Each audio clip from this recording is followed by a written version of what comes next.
Hello, it's Gill Fielding here from Fielding Financial, and I'm delighted to say I'm sitting here chatting to my amazing, wonderful friend, Jasmine Birtles, who I've known for quite some time, and she's a fantastic human being in the financial and money world, so a kindred spirit, really. So just to get us started, Jasmine, just give us a potted history of who you are and where you come from and broadly what you do. Thank you very much, Jill. That was really kind of you, kind introduction there. Well, my background's all sorts of a mix of all sorts of things. I've always worked for myself, never had a job, nasty things jobs. I think basically I'm unemployable. And I've been a journalist and also a performer, a comedian as well. But at the end of the 90s, I found myself in debt. Couldn't see why, but at the same time I was called by the BBC business unit to go and do some work there, and I thought, well, I need the work, go on, I'll go. And they said, the person who rang me said, have you got a business background at all? I went, no. And she said, that's all right. That's a great thing about the BBC. You don't need to actually know anything to work there. So I went and worked there, and I loved it from the first day. I absolutely loved it. I've always been interested in business anyway, and I'd also done a lot on consumer stuff, and so I really got very, very interested in the personal finance side, particularly because as I was reading things and you know, learning stuff to report on, I was thinking to myself, this money stuff, it's not hard. It's really not hard. It's actually mostly common sense. So I thought, well, how come I'm in debt? This is not sensible. I've got a decent education. I'm not stupid. And yet I got myself into debt. And I thought, well, it's because nobody taught me. Nobody ever taught me, not my parents, not school, not university. Nobody taught me how to manage my money. And so, you know, I had credit cards, I used them. And so learning that, I thought, right, well, in that case, I'm going to make it my thing to explain money in ways that somebody like me, I did an English degree, you know, I'm not a mathematician like you, I did English. So somebody like me can understand and accept and profit from. And so that's what I've been doing. I did television. I've presented various things like Homes Under the Hammer and Dr. Dosh and whatever. Lots of radio. I was writing articles for newspapers, written lots of books, some of them on money. And then in 2008, I set up moneymagpie.com in order to explain it in a sort of day-to-day way, how to manage your money, how to make money on the side, and how to invest. That's fantastic. I mean, I couldn't agree with you more. We just have to educate people because, as you say, money is really simple. But of course, people are not taught about it, so it becomes fearful. I think that's the important thing. So tell me a bit more about Money Magpie. I mean, I can hear where the mission came from, but how did it come into fruition, and sort of broadly, what does it do? Well, at the time I was writing books. I've spent a few years of my life writing books. I've actually written about 38 actual books, but most of them were joke books, as it happens. But then I was writing proper books with paragraphs and chapters about money in different forms, money, investing, etc. But the problem with books is that by the time it's come to be published, certainly when it comes to money, it's out of date. So you have to talk in absolute generalities. And the last book I did in whenever it was, 2004 or 5 or something, I thought, gosh, this is ridiculous. I'm constantly mentioning websites here so that people can go for the up-to-date information. So I thought, I mustn't do any more books. I've got to do a website, because then you can keep up with the information, because it changes, as you know, it changes every day. So that's why I thought, okay, I'll do that. The other thing I realized was, at the time, the only websites for money that were out there were very masculine. Now, I don't make a fuss about being a female, you know, I haven't got to go, oh, everything's got to be female, but I kind of thought about it a bit like pubs, because people who run pubs say that you don't have to try to get a man in, but you do have to try to get a woman in. And I felt that it was the same with money websites, that particularly when it comes to investing and everything, men will go. Men are, you know, they're not naturally interested, but there are generally more men who are interested in investing, it seems, than there are with women. So you have to make it really attractive to women, because the men will come anyway, but you have to do that. So I thought I will do something that's not women-y, oh, you know, let's put flowers everywhere, but is actually attractive, you know, the colors, the wording, etc., and it has a woman on it, you know, which kind of helps. So that's what I thought I would do with that. And what does Money Magpie do? What does it tell people? What does it show them? What it does really is explains basic money management, how to make money on the side, and how to invest in a way that normal people can understand. We have humor in it. We make sure that the way that we say it is the way that normal people can understand. You know, if we say portfolio, we explain what a portfolio is, because as you know, financial services are terrible at coming up with words that sound so clever. As you say, it makes you afraid, it makes you think, I don't know what that is. It sounds really clever, far too clever for me. I'm never going to have one of those. Whereas, you know, if you say, okay, this is a portfolio, which is a mix of investments. That's basically what you've got. That's what a portfolio is. So what we do is we have a multimedia approach. We have the articles, which we have every day, and we've got newsletters, of course, which are all free. But we also do webinars, and many of those are free. Some are paid for, but many are free. We've got podcasts, and I do those as well. And what we're particularly known for is for telling people how to make money on the side, not just how to save money, because loads of people tell you how to save money, and that's fine, but after a while it's a bit boring. You know, there's only so many times you can eat baked beans, honestly. But because my own life has been, I've always been freelance, and I've always looked for other ways to make some extra cash, and I've known lots of people like actors and writers and singers, etc., who have had ways of making cash on the side. So I want to let other people know that you don't have to just look at your salary as the only amount of money you can have. There are lots of possibilities all over the place, and a lot of them are really interesting and give you a really interesting life. And it's the same with investing. Investing is just really a way of making a bit of extra cash from here, a bit of extra where you don't have to do the work. And do you need a lot of time to do that, to make money on the side or to invest on the side? Well, it's a good point. Some things take time, some things don't. And what you do learn as you go forward, and I know you know this, Jill, is that after a while you have a look and you think, yeah, that's all right. But by spending the time I've done to make that money, I could have been doing this, which would have made me 3 times the amount. I think I'll stop doing that and I'll do this instead.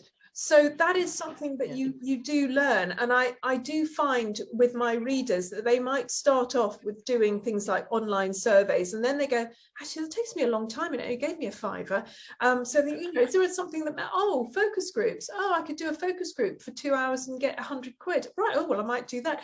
And then you say, look, about investing, you could put a tenner a month into this. And after a while, if you put it in the right thing, it'll grow to a couple of £100, and then you put that, then you find that you'll put that into something else, and after a little while, without you doing anything, it'll turn into £1,000. And ooh, and then pound signs come up in people's eyes, and they go, oh right, okay.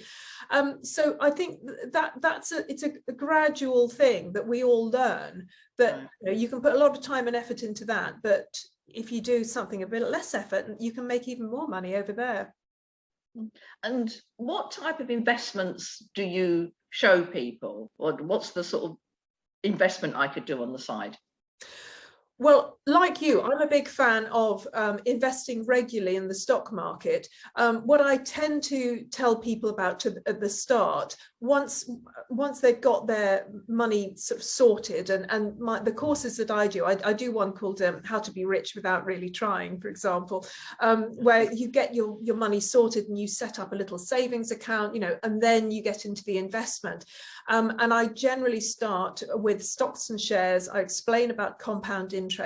And this is something I think, again, you know, if we could have been taught this at school, why compound interest is really good for your money, you know, compound interest concepts like, yeah, whatever. But look, it can make you rich. Woo! So I talk about index tracking funds, which I think are a good, cheap, simple way to invest. You know, nothing's risk-free, but, you know, a decent way to invest in the stock market. And I also talk about pensions, of course, particularly if you're employed and your employer puts money into the pension. Well, you know, it's free money. It's a no-brainer as far as I'm concerned. And then other ways of investing in the stock market. I'm talking quite a lot more now about investment trust, investment companies, again, funds particularly. But we are partnering with one or two companies that help people to research stocks and shares and funds, and you know, there's more and more online now that makes it easier for the retail investor, you and I, ordinary people, to actually find out quite a lot about companies. So it's getting a little easier, I think, for ordinary people to invest in actual companies if they're willing to put a bit of the time into it. But we're also looking at alternative investments. At the moment, for example, I'm very interested in gold. And I think that, you know, as things get more and more uncertain and as inflation grows, I think people need to have some gold, not masses, but some gold in their portfolio, in a mix of investments. And I'm also very interested in cryptocurrency. So I teach how to invest in Bitcoin and other cryptocurrencies. I think it's all fun stuff. And do you teach all of these things yourselves, and how do you do it? Is it webinar? How does it work? Yes, at the moment it is me, and we do webinars. I do webinars. Before lockdowns, I was doing them actually, you know, physically in companies, and I still do. Sometimes I do that actually online as well. But what I'm also doing now is I'm creating a training course in its various modules. It's an online one. It's going to be a mix of recorded and live, so that people can download at any point, because at the moment you have to get to my course. We are recording them quite often, but at the moment it's only live, but we're going to do some that people can download at their leisure. And what sort of time commitment would somebody have to put in? I mean, you've said this is money on the side, investment on the side. So it sounds like a casual thing and a quick thing. Is it? Or is it longer than that? Well, good point. It can be a casual, but mostly I think if you're going to make money, and you know what this is like, if you're going to make money, sort of a decent amount of money, it always ends up being some time, unless you get to the point where you can invest and leave the money there and let it just sort of tick along on its own and grow. So we have articles on ways to make money that range from a one-off. For example, a nice one is, you know, anytime there's an election, you can make about 200 quid being one of those people that sit in the election booths and just tick people's names off. It's a great way to make money, I think. I'm also, another one that I really like, which I would do if I weren't doing what I am, because I love dogs, is being a dog walker. £15 per dog per hour, you know, just 4 dogs. That's not bad money at all, is it? You know, 60 quid an hour. So there are some things that are sort of one-offs, some things that would turn into an actual job, really. But then we also come up with ideas for coming up with your own actual business as well. We're very interested in other people, in small business, like you know, I like the idea of just creating business, you know, and it creates work for other people. It's interest, it's creative. It's a good thing for people to do, I think. Yeah, no, absolutely. I mean, I get the dog walker thing. I've got a daughter at university and she does dog walking, so I know how lucrative that is. And we've had a turbulent time. I mean, obviously we're still in the midst really of a pandemic, but is it still possible for people to make money, and how would you frame money making within COVID, say, and what's going to happen next? Well, it's a good point. I do think, though, anything that happens, anything is potential business. You know, there is always a way to make money out of something that's happening. And certainly we've seen this over the last 18 months or so, where people, well, certain businesses have done phenomenally well. Some businesses have tanked, you know, if you're in travel, if you're in entertainment, very, very tough. But, you know, if you had shares in Zoom or Skype or Amazon, you know, any delivery companies, you know, you've done very nicely. And it all offers opportunities. So I think when people are stuck at home, and certainly online, there's a lot that can be done online. And I think this is why we've seen loads of people, including, of course, celebrities, doing podcasts, doing YouTube channels, and actually developing a really nice business because they've had the time. Suddenly they've had to pivot. They can't do the telly, they can't do the theatres and everything. So suddenly they're doing the TV on YouTube, and in many cases they've done very nicely because they've actually come up with something that people want to watch, and they're getting quite good advertising and subscriptions, etc. from that. So I think whatever happens, and you know, we may be locked down again, it's time to think, okay, what do people need? And this is always the business, the thing about, you know, getting a good business. You think, what is it that people really need? How can I help them to get that? And how much can I charge for it? How do I make a profit out of it? And I think there will be all sorts of opportunities in the next year or so, as people need help with all kinds of areas, including managing their money, frankly. Yeah. Yeah. So do you think the next year will be as volatile as the last financially, do you think? Do you know, I think it will in a different way. I feel that we've got increasing inflation coming. I think we're only just starting in inflation. You know, the quantitative easing that's been going on, the money printing that's been going on in the last 2 years, not just here, but in America, big time. You know, they've been printing money like it's going out of fashion. And all of that money washing into the system and in effect not having enough places to go, frankly. Yeah. Means that prices are going to go up, and I think they're going to go up much more than we've been seeing in the last couple of months. So yes, I think we're going to have a turbulent time, but in a very different way to what we've had. In some ways, it's kind of been a little bit calm, at least, you know, 2020 being locked down meant that things in many cases were kind of calmer than they might have been, because you're not out there sort of, you know, busily doing business, but we're going to probably be doing that, I think, in the next year. Mm-hmm. No, it's absolutely fascinating, and I mean, I'm totally with you. I think what money does is it gives you flexibility, it gives you security, and it means that if we do go into another lockdown, you've got some kind of protection. So actually, I think financial security is becoming more important than it ever was. Yeah.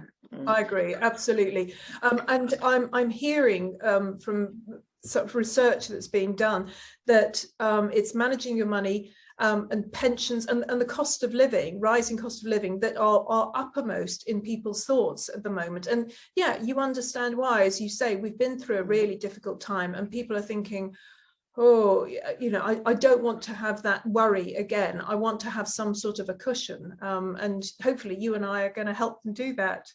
Absolutely. Well, certainly we are.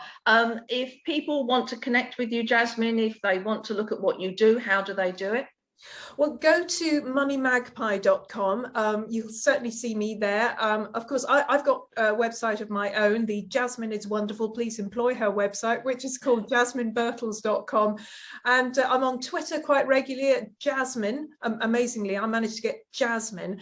I joined in 2006, but on Instagram, I'm Jasmine Birtles. So come and follow me there. And of course, there's a YouTube channel, Jasmine's Money. Come and see that, because we're building that up increasingly now. Okay, that's absolutely fantastic. And what we'll do when we post this out to its various formats, we'll make sure that there's a link to Money Magpie in some shape or form, so people can find you easily, because I know the work you do is wonderful. I'm a huge fan. Well, it's lovely to speak to you, Jasmine, today, and always. Let's do it again soon. Yeah, we will. Thanks a lot, Jill.